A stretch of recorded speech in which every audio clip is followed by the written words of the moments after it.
Alright, let's talk the Black Phone 2. Thanks to Universal for the invite to the South by Southwest Sydney screening. It was great.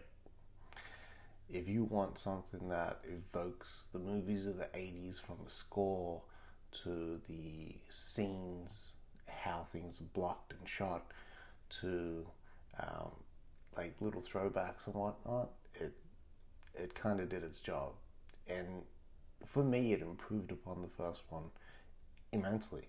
I really, really enjoyed it. It just got so much right that I found the first Black Phone, while it was great, it kind of had a lull in the middle there.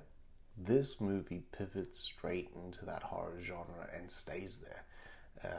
It's not a thriller or a hostage story with the horror elements lumped in. So there's no tonal issues or balance issues. It is just straight balls to the wall, push it as far as it can go. I was never expecting a sequel to the Black Phone, and it really exceeded my expectations. It's not, the sort of horror that can sit with Hereditary or The Exorcist or whatnot, but it does create really, really tense sequences, and it is kind of jump scary, which I won't hold it against it because it actually works in this. When it's that sort of that pulpy horror, that genre horror, it works. You kind of need that, and it makes it fun. I feel like seeing this with the audience that we've seen it with made it more fun. They were all in on the scares, on the comedy, on everything, and the characters here work so well. Madeline McGraw really, really anchors the film this time around. So she was a really integral part, and I think one of the standouts of the first one. And in this movie, she is absolutely. It really should be her on the credits as the first name, because she's headlining it.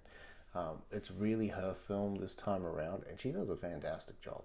She does not fuck around, and she's able to really bring the sort of the fear, but also the tenderness, and then the outbursts as well, which makes her character so fun. It's really, really 80s, from the clothes to the music to the cars. Everything kind of feels that way. Um, in this movie, we're kind of 3 years after the events of the first one. Finn is trying to put on a happy face, and just kind of power through. I wouldn't say happy face. He's got like this kind of tough exterior, and everyone's kind of giving him the grace because he's been through some shit. And his sister's trying to help him through it, and then you know because he's haunted by the events, the trauma of the first film, uh, the grabber kind of comes back in a way that I didn't expect it from the first one, because it takes a massive risk, and it's this massive leap. It just worked, and I dug it, man. I really, really did. The performances are great. I love the setting. It kind of gives like Friday the 13th type vibe, because it's at a camp in the middle of winter, so you get like really cool atmosphere as well.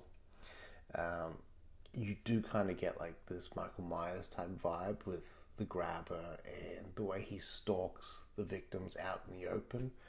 And then, of course, with the dream sequences, which there are a lot of. So, if you didn't like the dream sequences in the first film, you won't like it here, but it kind of gives like a sort of a Freddy vibe. Um, the dream sequences themselves kind of have like a different stock filter and focus attached to them, and it gives it a bit more texture. And while I know a lot of horror movies focus on the loudness of things and how it can sort of bring that, this actually focuses on the silence. Every dream sequence has like this hiss and crackle, almost like a vinyl turning, and it drives it home because it sets it up for these jump scares and these sort of loud bits that can follow it.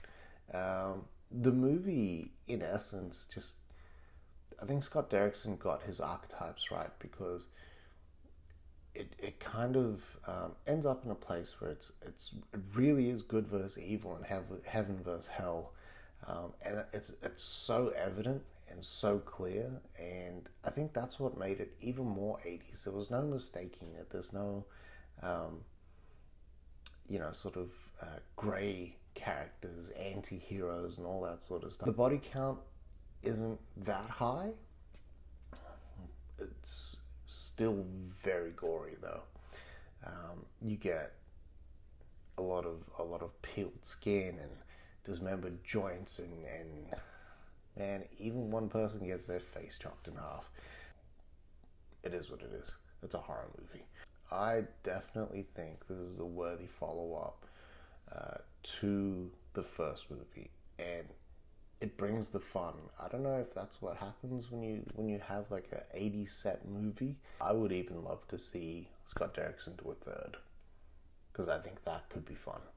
So Black Phone 2 is in cinemas October 16th, this Thursday in Australia. Everywhere else, I believe it's Friday. Go check it out. It is absolutely worth seeing on the big screen with the biggest audience who's so into it that they're just gonna love it, because there's some shit in the air that is just absurd, and it gets a really good reaction from the crowd, and that just really helps to sell it to you.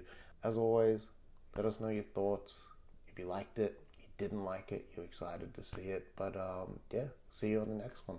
Cheers.